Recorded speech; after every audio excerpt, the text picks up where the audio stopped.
com todas as vênias e respeito à opinião do relator, assim, para mim, uma questão de abuso de poder político, abuso de poder econômico, uso indevido dos veículos de comunicação social, não há como se separar o período de pré-campanha e o período de campanha. Aliás, é importante que a gente diga que o período de campanha, né, que é a corrida eleitoral propriamente dita, são só 45 dias. A gente teve uma diminuição muito grande desse período, que anteriormente ele era de 3 de hoje, você tem basicamente 210 dias de pré-campanha contra 45 dias de campanha.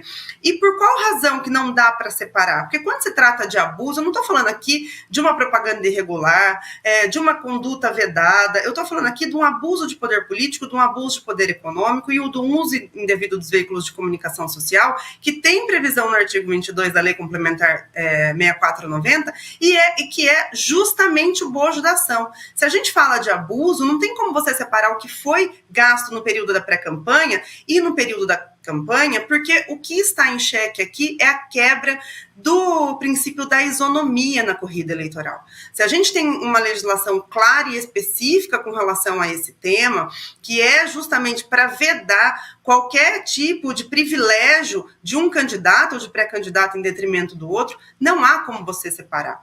É muito significativo que você olhe isso pela ótica da igualdade de condições na corrida eleitoral, porque não é crível que um candidato possa gastar milhões na pré-campanha e depois chegar no teto de gastos da campanha e isso não ser considerado um desequilíbrio no pleito, uma conduta grave que inclusive pode culminar com um ataque à lisura do próprio processo eleitoral e um desequilíbrio.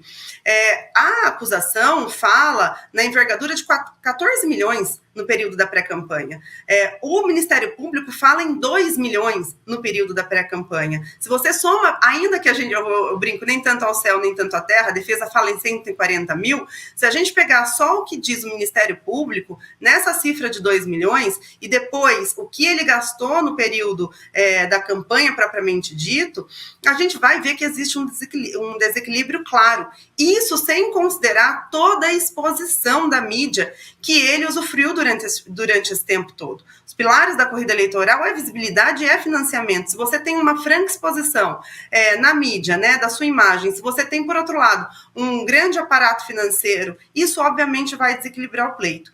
E eu gosto, assim, de fazer sempre uma reflexão, já terminando, é que a gente precisa analisar qual a diferença de votação que foi de Sérgio Moro para o segundo colocado. Foi uma diferença muito pouca. Foi uma diferença, assim, quase que irrisória se você fizer um cotejo geral. Então, a exposição e essa quantia vultosa de recursos financeiros, aliás, recursos públicos, porque também foram financiados com fundo partidário e, posteriormente, com fundo especial de financiamento de campanha.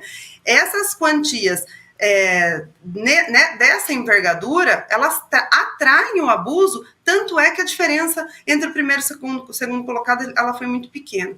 Então, com todas as vênias ao relator, eu acho que não dá para a gente dividir o que é campanha e do que é pré-campanha, especialmente quando a gente está falando de abuso de poder econômico.